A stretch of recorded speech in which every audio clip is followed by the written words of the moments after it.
ಹಲವು ಸಾವಿರ ಮೈಲಿಗಳ ದೂರದಲ್ಲಿ ಈ ಪರದೇಶದಲ್ಲಿ ನಮ್ಮ ತಾಯ್ನಾಡಿನ ಮಣ್ಣಿನ ವಾಸನೆಯನ್ನ ಹುಡುಕ್ತಾ ಬಂದಾಗ ಮನಸ್ಸು ಉಕ್ಕಿ ಬರುತ್ತೆ. ಇಲ್ಲಿನ ತಂಪಾದ ಗಾಳಿಯಲ್ಲಿ ಕನ್ನಡದ ಕಂಪನ್ನ ಉಸಿರಾಡುವಾಗ ನಾವು ಎಲ್ಲೇ ಇದ್ರೂ ನಮ್ಮ ಬೇರುಗಳು ಒಂದೇ ಎಂಬ ಭಾವ ಮೂಡುತ್ತೆ. ಅಂತಹ ಭಾವನಾತ್ಮಕ ಕ್ಷಣಗಳನ್ನು ಕಟ್ಟಿಕೊಡೋ ಪ್ರಯತ್ನವೇ ಈ ವಿಡಿಯೋ.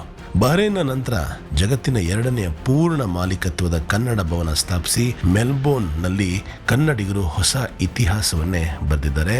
ಆಸ್ಟ್ರೇಲಿಯಾ ದೇಶದಲ್ಲಿ ತಮ್ಮ ಬೆವರು, ರಕ್ತ ಮತ್ತು ಕನಸುಗಳನ್ನು ಧಾರೆ ಎರೆದು ಕಟ್ಟಿದ ಈ ಕಟ್ಟಡ ಕೇವಲ ಕಲ್ಲು ಮಣ್ಣಿನ ಗೋಡೆಯಲ್ಲ, ಅದು ನಮ್ಮ ಅಸ್ತಿತ್ವದ ಪ್ರತೀಕ.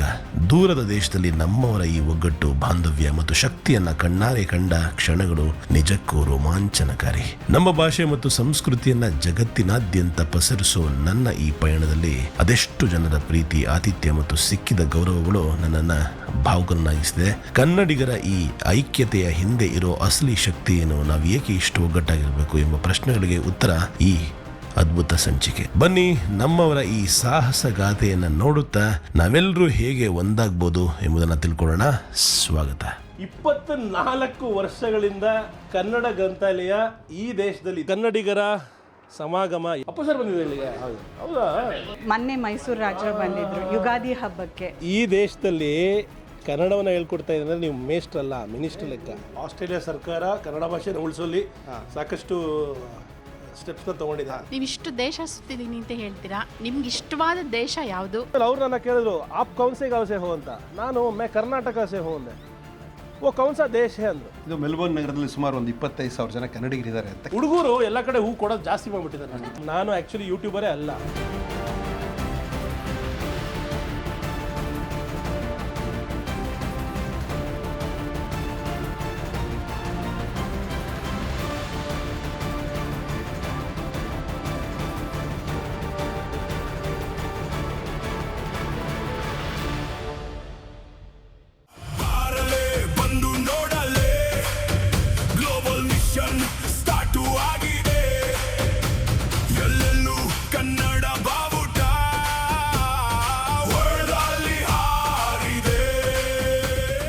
ನಮಸ್ಕಾರ ಎಲ್ರಿಗೂ. ಎಲ್ಲರೂ ಹೇಗಿದ್ದೀರಾ? ನಾನು ನಿಮ್ಮ ಗ್ಲೋಬಲ್ ಕನ್ನಡಿಗ ಮಹಾಬಲ್ ಆರಾಮ್. ನಾನಿದ್ದೀನಿ ಬಹಳ ಪ್ರತಿಷ್ಠಿತವಾದ ಮೆಲ್ಬೋರ್ನ್ ಕನ್ನಡ ಭವನ.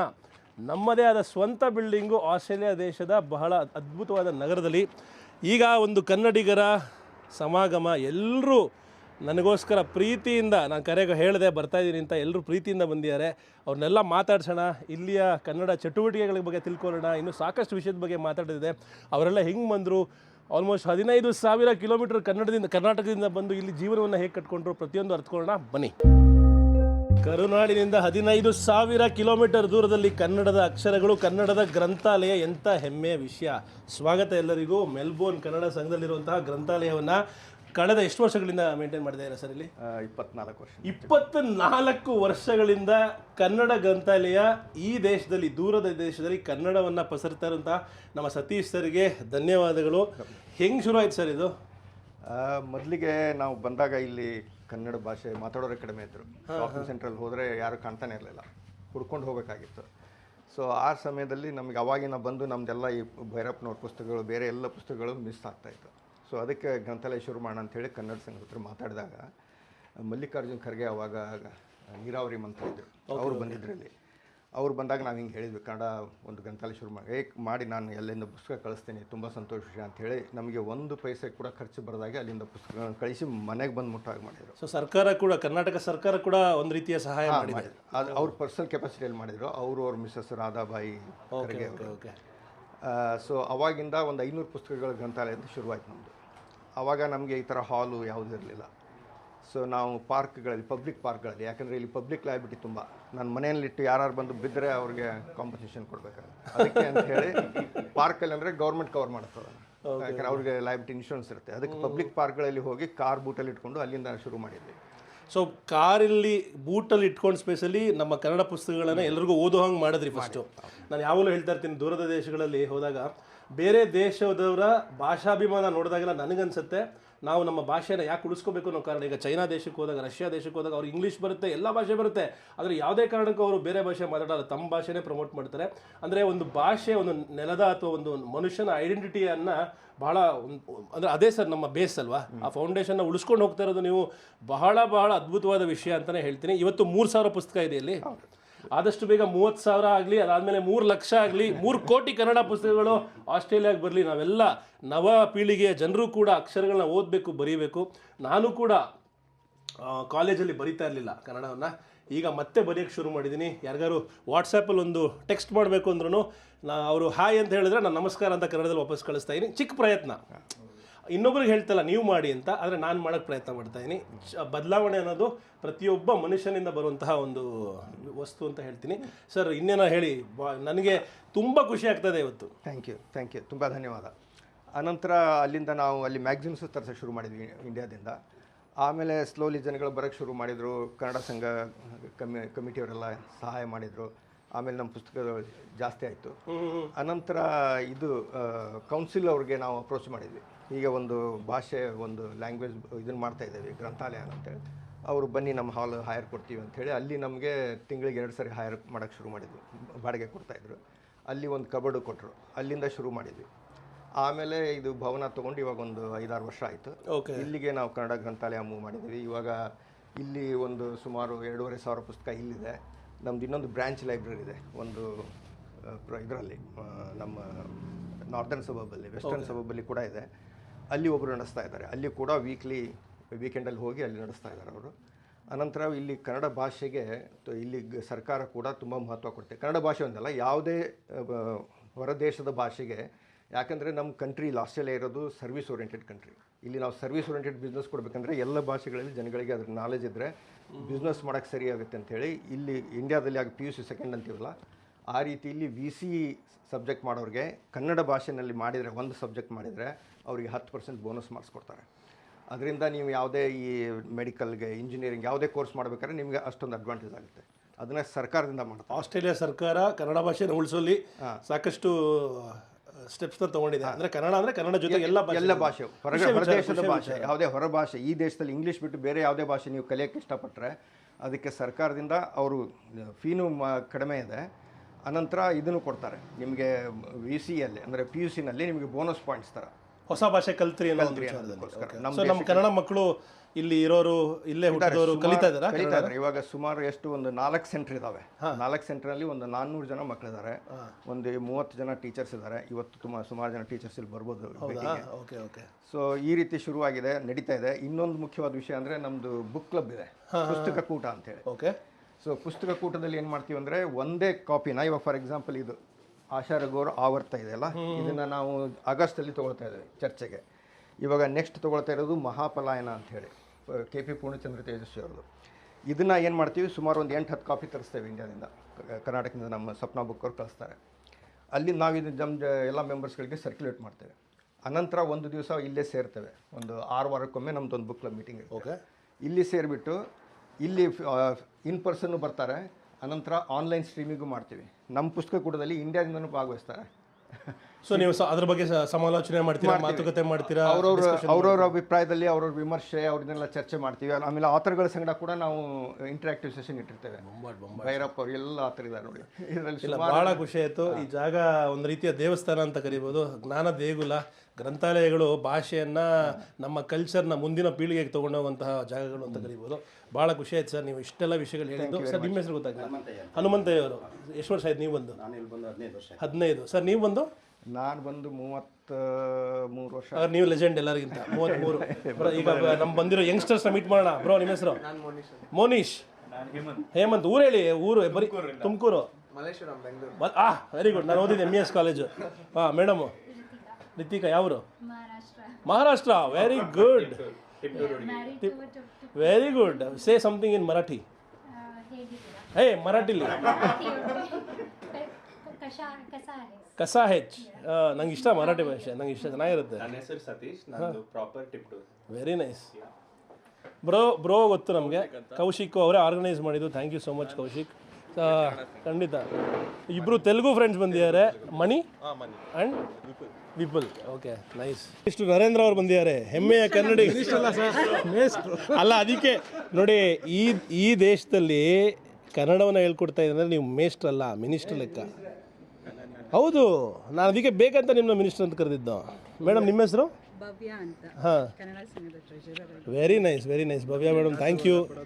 ಹೌದಾ ಮೇಡಮ್, ಗ್ಲೋಬಲ್ ಕನ್ನಡಿಗಾಗಿ ಎಷ್ಟು ಫಂಡಿಂಗ್ ಕೊಡ್ತಿದ್ದೀರಾ? ಅಲ್ಲ, ನೀವು ಇಲ್ಲಿರೋ ಸ್ಪಾನ್ಸರ್ಸ್ನೆಲ್ಲ ಸಪೋರ್ಟರ್ಸ್ನೆಲ್ಲ ನಮಗೆ ತಂದ್ಕೊಡ್ರಿ, ಅದೇ ದೊಡ್ಡ ಅಲ್ಲಿರೋ ಕನ್ನಡಿಗರಲ್ಲಿ ಬರಲಿ. ನಮ್ಮ ಶರ್ಮಾ ಸರ್ ಪ್ರೆಸಿಡೆಂಟ್ ಅಲ್ವಾ? ಭಾಳ ಖುಷಿಯ ವಿಚಾರ. ಲೆಜೆಂಡ್, 40 ವರ್ಷದಿಂದ ಇದ್ದಾರೆ, ಆದರೂ ವಯಸ್ಸೇ ಆಗಿಲ್ಲ ಅವರು, ಅಷ್ಟು ಹೆಂಗಾಗಿದ್ದಾರೆ. ಹೇಗೆ ಸರ್ ಸಾಧ್ಯ? ಆಸ್ಟ್ರೇಲಿಯಾ ಗಾಳಿ ನೀರು. ಓ, ಅಂದರೆ ನೀವು 10 ವರ್ಷ, ಜನನದ 10 ವರ್ಷದ ನಂತರದಿಂದ ನೀವು ಜೊತೆಗಿದ್ದೀರಾ? ನನಗೆ 54 ವರ್ಷ, 58 ಗೊತ್ತಾಗಲ್ಲ ಸರ್. ಸ್ಮಾರ್ಟ್ ಆ್ಯಂಡ್ ಹೆಂಗಾಗಿದ್ದೀರಾ ಸರ್? ಬ್ರದರ್ ನಿಮ್ಮ ಹೆಸರು? ಶ್ರೀನಿವಾಸ್, ಕನ್ನಡ ಸಂಘ secretary. Okay, very nice sir. Suresh Deshpande ಅಂತ. ನಮಸ್ಕಾರ. ನಮಸ್ತೆ ಅನಿತಾ. ಓ ಹೌದಾ, ಓಕೆ. ಮೊನ್ನೆ ನಾನು ನ್ಯೂಜಿಲೆಂಡಲ್ಲಿ ಇದ್ದೆ. ನೋಡಿದೆ ಎಲ್ಲ 21 years ಅಲ್ಲಿ ಹೌದಾ, ಯಾಕೆ ಇಲ್ಲಿ ಬಂದ್ಬಿಟ್ರಿ ಸರ್? ಮಕ್ಕಳು ಬಂದ್ರಿ. ಹಾಂ, ಎಲ್ಲರೂ ಮೈಗ್ರೇಟ್ ಆಗ್ತಾ ಇರಂತಲ್ಲ ನ್ಯೂಜಿಲೆಂಡಿಂದ. ಇವತ್ತಿನ ವೀಡಿಯೋಲಿ ಹೇಳಿದ್ದೀನಿ ಅದನ್ನೇ. ಹಾಂ, ಇವತ್ತಿನ ವೀಡಿಯೋ ಇವಾಗ ಇನ್ನೇನು 5 ನಿಮಿಷದಲ್ಲಿ ರಿಲೀಸ್ ಆಗುತ್ತೆ. ಅದರಲ್ಲಿ ಅದ್ರ ಬಗ್ಗೆನೇ ಮಾತಾಡಿದ್ದೀನಿ. ತುಂಬ ಚೆನ್ನಾಗಿದೆ ಒಳಗೆ. ಇಡೀ ನಮ್ಮ ಕನ್ನಡ ಕಲ್ಚರ್ನ ಸರ್ ಎಕ್ಸ್ಪ್ಲೇನ್ ಮಾಡಿ ಏನೇನು ಮಾಡಿದ್ದೀರಾ ಅಂತ. ನಮ್ಮ ಪ್ರೆಸಿಡೆಂಟ್ ಸಾಹೇಬರು ಎಲ್ಲ ವಿಷಯ ಹೇಳ್ತಾರೆ ಇವಾಗ. ಇದು ಇಲ್ಲಿಂದ ಪ್ರಾರಂಭ ಮಾಡೋಣ. ಹಾಂ, ಹೇಳಿ ಸರ್. ಎಲ್ಲ ಇದರಲ್ಲಿ ಅರ್ಧ ಇರೋರೆಲ್ಲ ನಮ್ಮ ಹಿರಿಯರು, ಹಾಂ, ಕನ್ನಡ ಸಂಘದ ಸಂಸ್ಥಾಪಕರು. ಡಾಕ್ಟರ್ ಹನುಮಂತ ರೆಡ್ಡಿ ಶುರು ಮಾಡಿದವರು ಇವರು. ಶುರು ಮಾಡಿದವರು. ಇವರು ಡಾಕ್ಟರ್ ಅನ್ವೇಕರ್, ಹನುಮಂತ್ ಮಾಲಿ ಪಾಟೀಲ್, ಇವರೆಲ್ಲ ಸೇರಿ 40 ವರ್ಷಗಳ ಹಿಂದೆ ಕನ್ನಡ ಸಂಘನ ಪ್ರಾರಂಭ ಮಾಡಿದ್ದು. ಅವರೆಲ್ಲ ಡಾಕ್ಟ್ರುಗಳು, ಇಂಜಿನಿಯರ್ಗಳು ಎಲ್ಲ. ನಾರ್ಮಲಾಗಿ ಹೇಳೋದೇನೆಂದರೆ, ಕನ್ನಡ ಡಾಕ್ಟ್ರುಗಳು ಅವರೆಲ್ಲ ಕನ್ನಡದ ಬಗ್ಗೆ ಅಷ್ಟು ಅಭಿಮಾನ ಇರಲ್ಲ ಅಂತ ಅವರೇ ಕೂತು ಒಂದ್ಸಲ ಯುಗಾದಿ ಸಂದರ್ಭದಲ್ಲಿ ಕನ್ನಡ ಸಂಘ ಯಾಕೆ ಮಾಡಬಾರ್ದು ಅಂತೇಳಿ ಸ್ಟಾರ್ಟ್ ಮಾಡಿದ್ದು. ಅದು ಇವತ್ತಿಗೆ 40 ವರ್ಷ ಆಗಿದೆ. 20 ವರ್ಷ ಆದಮೇಲೆ ರಿಜಿಸ್ಟರ್ ಆಯಿತು. 20-25 ವರ್ಷ ಆದಮೇಲೆ ಓಕೆ. ಸಾಕಷ್ಟು ಕಾರ್ಯಕ್ರಮಗಳು, ಹಿಂದೆ ಜನಗಳ ಸಂಖ್ಯೆನೂ ಭಾಳ ಕಡಿಮೆ ಇತ್ತು. ಅದಾದಮೇಲೆ ಈಗ 20 ವರ್ಷದಿಂದ ರಿಜಿಸ್ಟರ್ ಆದಮೇಲೆ ಇದರ ಬೆಳವಣಿಗೆ ಇನ್ನೂ ಒಂದು ನೋಡಿ ಕಾಣಿಸ್ತಾ ಇದೆ ಬೆಳವಣಿಗೆ ಅಲ್ವಾ? ಸ್ಲೋಲಿ ನಂಬರ್ ಚೇಂಜ್ ಆಗ್ತಾ ಇದೆ. ಈ ಬಿಲ್ಡಿಂಗ್ ತೊಗೊಳೋದಕ್ಕೆ ಕಾರಣಕರ್ತರು ಇಲ್ಲಿರೋರೆಲ್ಲ. ಇದುವರೆಗೂ ಯಾವುದೇ ಸರ್ಕಾರದ, ಇಲ್ಲಿನ ಸರ್ಕಾರ, ಕರ್ನಾಟಕದ ಸರ್ಕಾರದ ಯಾವುದೇ ಸಹಾಯ ಇಲ್ಲದೆ ಮಾಡಿರುವಂಥ ಬಿಲ್ಡಿಂಗ್ ಅಂದರೆ ಇದೊಂದು ಸ್ವಂತ ಹಣದಲ್ಲಿ ತೊಗೊಂಡ್ರೆ, ಸ್ವಂತ ಹಣದಲ್ಲಿ. ವಾವ್. ಇದಕ್ಕೆ ನಮ್ಮ ಮೆಂಬರ್ಸ್ಗಳು ಅಂದರೆ ನಾವು ಇಲ್ಲಿ ಲೈಫ್ ಮೆಂಬರ್ ಅಂತ ಮಾಡಿದ್ವಿ, $300 ಕೊಟ್ಟರೆ ಅಂತ. ಅದನ್ನು ಕೂಡಿಟ್ಟಾಗೆ ಒಂದು ಕಡೆ ಅದರಿಂದ ಡೆಪಾಸಿಟ್ ಕೊಟ್ಟು, ಆಮೇಲೆ ಇವರೆಲ್ಲ ಶೇರ್ ಥರ ಮಾಡಿ, ಯಾರಿಗೂ ಇಂಟ್ರೆಸ್ಟ್ ಇಲ್ಲ, ಅದೇ ಒಂದು ರೀತಿಯ ಟ್ರಸ್ಟ್ ಮೂಲಕದಲ್ಲಿ ಮಾಡಿರೋದು. ದುಡ್ಡು ಹಾಕಿ ಈ ಜಾಗ ತೊಗೊಂಡಿರೋದು. ಮುಂದೊಂದು ದಿನ ಇದನ್ನು ದೊಡ್ಡದಾಗಿ ಕಟ್ಟಡ ಕಟ್ಟಬೇಕು ಅನ್ನೋ ಒಂದು ಕನಸು ಭಾಳ ಜೋರಾಗಿದೆ, ಎಲ್ಲರಲ್ಲೂ ಇದೆ. ಇಲ್ಲ, ಇದರಿಂದ ನನಸಾಗಲಿ ಬಿಡಿ, ನಮ್ಮ ಈ ವಿಡಿಯೋ ರೀಚ್ ಆಗಲಿ, ಎಲ್ಲರಿಗೂ ಸರ್ಕಾರ ಕೇಳಿಸ್ಕೊಳ್ಳಿ, ಅವರು ಕೂಡ ಫಂಡಿಂಗ್ ಕೊಡಲಿ, ಕನ್ನಡ ಇಡೀ ವಿಶ್ವದಲ್ಲಿ ಪಸರಿಸಬೇಕು. ಅದೇ ಈಗ ಗ್ಲೋಬಲ್ ಕನ್ನಡಿಗನ ಉದ್ದೇಶ ಅದೇ. ಯಾರು ಗ್ಲೋಬಲ್ ಕನ್ನಡಿಗ, ಯಾರು ಗ್ಲೋಬಲ್ ಆಗಿ ಯೋಚನೆ ಮಾಡ್ತಾರೆ, ಯಾರು ಕನ್ನಡಿಗರು. ಈಗ ನಾನಲ್ಲ, ಯಾರ್ಯಾರು ಈ ರೀತಿ ಚಿಂತನೆ ಇಟ್ಕೊಂಡಿರೋರೇ ಗ್ಲೋಬಲ್ ಕನ್ನಡಿಗ ಅಂತ ಶುರು ಮಾಡಿದ್ದು. ಖಂಡಿತ. ಸೊ ಆ ನಿಟ್ಟಿನಲ್ಲಿ ನಾನು ಕೂಡ ಕರೆ ಕೊಡ್ತೀನಿ ಸರ್ಕಾರಕ್ಕೆ. ಎಲ್ಲ ರೀತಿ ಬೇರೆ ಬೇರೆ ದೇಶಗಳಲ್ಲಿ ನಮ್ಮ ಭಾಷೆಯನ್ನು ಇನ್ನೂ ಮುಂದೆ ತಗೊಂಡು ಹೋಗ್ಬೇಕು ಅನ್ನೋದು ನಮ್ಮ ಆಸೆ. ಬಟ್ ಇಲ್ಲಿ ನಮ್ಮ ಇಡೀ ಕರ್ನಾಟಕನ ನೀವಿಲ್ಲಿ ತಂದುಬಿಟ್ಟಿದ್ದೀರಾ. ನಮ್ಮ ರಾಜ್ಕುಮಾರ್ ಸರ್ ಇದ್ದಾರೆ, ಪುನೀತ್ ಅಪ್ಪು ಸರ್ ಜೊತೆ ಕೆಲಸ ಮಾಡಿದ್ದಾರೆ ಪಿಕ್ಚರ್ಗಳಲ್ಲಿ. ಸೊ ಬಹಳ ಉತ್ತಮವಾದ ನೆನಪು. ಅವ್ರ ಜೊತೆಗೆ ಇಲ್ದಿರೋದು ಬಹಳ ನೋವು ಕೊಡುತ್ತೆ ನನಗೆ. ಅಪ್ಪು ಸರ್ ಬಂದಿದ್ದಾರೆ ಇಲ್ಲಿಗೆ? ಹೌದಾ? ಓಕೆ. ಅವ್ರ ನಾದಿನಿ ಇಲ್ಲೇ ಇದ್ದಾರೆ. ಸೊ ಎಲ್ಲ ನಮ್ಮ ಕಲ್ಚರಲ್ ಪ್ರತಿಯೊಂದು ಸಾಂಸ್ಕೃತಿಕ ಜಾಗಗಳು ಅಷ್ಟನ್ನು ಕೂಡ ಹಾಕಿದ್ದೀರಾ ಇಲ್ಲಿ. ಹೌದು. ನಮಗೆ ಈಗ ಡಿ ಕೆ ಶಿವಕುಮಾರ್ ಅವ್ರಿಗೆಲ್ಲ ಹೋಗಿದೆ, ಹೊಸ ಮುಖ್ಯಮಂತ್ರಿಗಳಿಗೆ ಪೇಪರು. ಭೂವಿ ಮಠದ ಸ್ವಾಮೀಜಿಯವರು ಭಾಳಷ್ಟು ವರ್ಕ್ ಮಾಡ್ತಾ ಇದ್ದಾರೆ, ನಮಗೆ ಫಂಡಿಂಗ್ ಕೊಡಿಸ್ಬೇಕು ಅಂತ. ಓಕೆ. ಅವ್ರದ್ದು ವರ್ಕು ನನ್ನ ಪ್ರಕಾರ ಆಗೋ ಸಂಭವ ಜಾಸ್ತಿ ಇದೆ. ಹೌದಾ? ಸ್ವಾಮೀಜಿ ಅಷ್ಟು ಉತ್ಸಾಹದಲ್ಲಿದ್ದಾರೆ, ಬಂದೋದ್ರು ಅವರು. ಸೊ ಹಾಗಾಗಿ ಮಾಡಿಸ್ತಾರೆ. ಸೊ ಇದೆಲ್ಲ ನಮ್ಮ mostly way to world group ಮೂಲಕನೇ ಬಂದಿದ್ರು ಅನ್ಸುತ್ತೆ ಸ್ವಾಮೀಜಿಯವರು. ಹೌದೌದು. ಅದೇ ಕಂಪ್ನಿ ಅಂಬಾಸಿಡರ್ ರಾಕೇಶ್ ಅವರು, ನನ್ನ ಸ್ನೇಹಿತರು. ಅವ್ರ ಮುಖಾಂತರ ನೀವು ನಾವು ಹಂಗೆ ಪರಿಚಯ ಆಗಿದ್ದಲ್ಲ, ರಾಕೇಶ್ ಅವರು ನಿಮ್ಗೆ ಹೇಳಿದ್ರು. ಓಕೆ. ಕರುನಾಡಿನ ಅಚ್ಚುಮೆಚ್ಚಿನ number 1 travel company way to world. ನೋಡಿ ಇಲ್ಲಿ ಚೆನ್ನಾಗಿ ಇದು ಮಾಡಿರೋ ಆರ್ಟು, ನಮ್ಮ ಮಹಾರಾಜರು ಎಲ್ಲರೂ ಇದರಲ್ಲಿ. ಒಂದು ಸಂತಾಪ ಸಭೆ ಮಾಡಿದ್ವಿ. ನಮ್ಮ ಗ್ರೇಟ್ ಲೆಜೆಂಡರಿ ರೈಟರ್ಸ್ಗೆ ಭೈರಪ್ಪ ಅವ್ರಿಗೂ ಎಂತ ಬರಹಗಾರ ಬಂದಿದ್ರು ಇಲ್ಲಿಗೆ. ಹೌದಾ? ಭೈರಪ್ಪ ಅವರು 2011 ನಮ್ಮ ಕಾರ್ಯಕ್ರಮದ ಅಧ್ಯಕ್ಷತೆ ಅವರದೇ. ಬೊಂಬಾಟ್. ಇದೆಲ್ಲ ನಮ್ಮ ಮಕ್ಕಳು ಬರೆದಿರೋ ಅಂಥದ್ದು, ಇದೆಲ್ಲ ಕನ್ನಡ ಶಾಲೆ ಮಕ್ಕಳುಗಳು. ಶಾಲೆಯಲ್ಲಿ. ಹೌದೌದು. ಬೈ ಜೈ ಭುವನೇಶ್ವರಿ. ಶಿವಣ್ಣವ್ರ ಫೋಟೋ, ಅಪ್ಪು ಸರ್ ಫೋಟೋ ಎಲ್ಲ ಅವ್ರ ಮನಸ್ಸಿಗೆ ಏನೇನು ನೋಡಿ ಇಲ್ಲಿ ಎಷ್ಟು ಚೆನ್ನಾಗಿ ಬರೆದಿದ್ದಾರೆ. ಕರ್ನಾಟಕ ಬಾವುಟ, ರಾಜ್ಯದ ಒಂದು ಲಾಂಛನ, ಜೈ ಕರ್ನಾಟಕ ಮಾತೆ. ಚಾಮುಂಡಿ ಅಲ್ಲ? ಹೌದು. ಸಂಜನಾ ಸುಮಂತ್ ಅವ್ರು ಬರ್ತಿರೋದು. ಮೈಸೂರು ಪ್ಯಾಲೇಸ್ ಬರೆದಿದ್ದಾರೆ. ಮಹಿಷಾಸುರ. ವಾ ವಾ ವಾ. ಹಾಗೆ ನಮ್ಮ ಶಾಲೆಯಲ್ಲಿ ಈಗ ನಾವು ಇಷ್ಟು ವರ್ಷ ಕರ್ನಾಟಕ ಸರ್ಕಾರ ಪ್ರಿಸ್ಕ್ರೈಬ್ ಮಾಡಿದಂಥ ಟೆಕ್ಸ್ಟ್ ಬುಕ್ಸ್ನ ಉಪಯೋಗಿಸ್ತಾ ಇದ್ವಿ. ಆದರೆ ಈಗ ನಾವು ನಮ್ಮ ಶಾಲೆನ ವಿಕ್ಟೋರಿಯನ್ ಎಜುಕೇಷನ್ ಸಿಸ್ಟಮ್ಗೆ ಅಕ್ರೆಡಿಟ್ ಮಾಡ್ತಾ ಇರೋದ್ರಿಂದ ಇಲ್ಲಿನ ಟೆಕ್ಸ್ಟ್ ಬುಕ್ ಬೇಕಾಗಿತ್ತು. ಸೊ ನಾವು ನಮ್ಮ ಟೀಚರ್ಸು ಕನ್ನಡ ಸಂಘದ ಎಷ್ಟೊಂದು ಸದಸ್ಯರೆಲ್ಲ ಸೇರಿಕೊಂಡು ಇಲ್ಲಿನ ಲೈಫ್ ಸ್ಟೈಲ್ಗೆ ಸೂಟ್ ಆಗೋ ಥರ ಟೆಕ್ಸ್ಟ್ ಬುಕ್ಸ್ನ ಮಾಡಿದ್ದೀವಿ.